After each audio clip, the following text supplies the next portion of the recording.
हकीकत यह है कि नरेंद्र मोदी की जो गवर्नेंस है उसको हम लोग क्या कहते हैं आजकल, गोबरनेंस।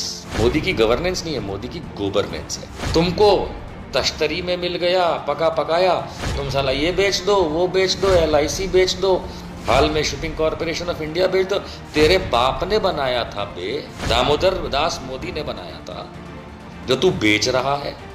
ये अंग्रेज के नौकर थे, अंग्रेज के जूते के तलवे चाटते थे जिसमें गोबर चिपका होता था। ये मोदी के संगी बाप दादा। ये तो पहले आके टीवी पे रोते थे, 550 हो गए घर में बैठो, अब 2.5 लाख हो गए बाहर निकलो। इससे बड़ा चार्ली नहीं देखा मैंने मोदी जैसा। मुझे याद है नरेंद्र मोदी, तुमने कहा था मैं देश नहीं झुकने दूंगा, पर तुमने ये नहीं कहा था कि मैं देश नहीं बिकने दूंगा। तुम तो देश बेच रहे हो। चीन को लाल आंख दिखाएंगे, हैं मोदी जी क्या बोलते थे, हम लाल आंख दिखाएंगे। भाई गनुआ लाल कर दी चीन ने, और तुम साले कुछ कर नहीं सकते। नेहरू को गाली देते हो, जिस आदमी ने चीन को अपनी औकात दिखा दी थी, लाइन पर खड़ा कर दिया था ला करके। नरेंद्र मोदी जो भारत के प्रधानमंत्री हैं, क्या वो इस लायक हैं? क्या उन्हें भारत का प्रधानमंत्री सिर्फ इसलिए बना रहना चाहिए क्योंकि लोकसभा में सीटें मिली, या उनको हटा देना चाहिए? बहुत बड़े कुर्सी चिपकू हैं तो अपने आप तो हटेंगे नहीं। हमारे संविधान में कहीं ये नहीं लिखा कि जो पावर में आएगा वो लोगों के विरोध में काम करे। और ये मैं साफ शब्दों में कहता हूं कि नरेंद्र मोदी पिछले 6 साल से भारत में और उससे पहले 13 साल गुजरात में लोगों के विरोध में काम करता रहा। पहले गुजरातियों के विरोध में काम किया, अब भारतवासियों के विरोध में काम करता है। बहाना यह है सीटें उसके पास ज्यादा हैं भाजपा के पास, तो वो सरकार में रहेंगे। जो कहते हैं कि भाजपा की नरेंद्र मोदी वाली सरकार अच्छा काम करती है, चलिए मान लेते हैं, 10% ऐसा कहते हैं। उन्हें तकरीबन 30% वोट मिले थे, और वो 30% वोट तो इसलिए मिले थे क्योंकि पूरा भारत तो वोट करने आया नहीं था। 65% से भी कम वोटिंग एवरेज थी।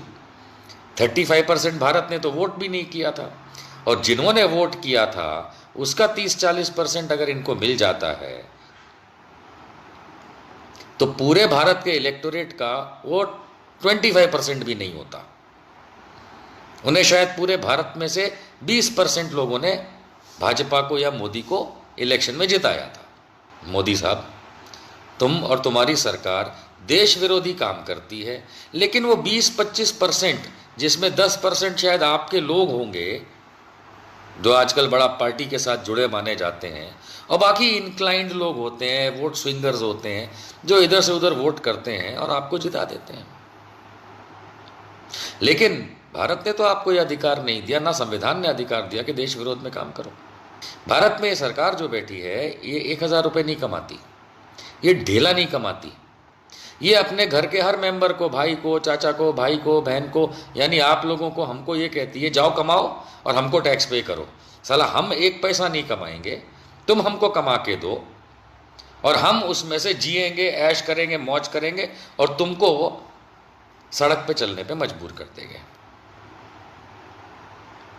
अगर ये हेड ऑफ द फैमिली का तरीका है, यानी सरकार का, तो ऐसे घोड़े को गोली मार देनी चाहिए, अर्थात इस सरकार को खत्म कर देना चाहिए।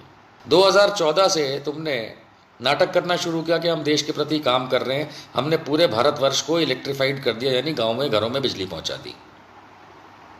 95% से ज़्यादा इलेक्ट्रीफाइड था ऑलरेडी ये देश।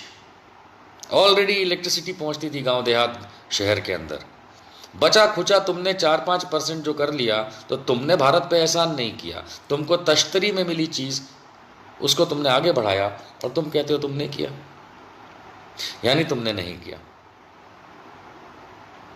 जितने एयरपोर्ट तुमने खोले सारे बंद हो गए।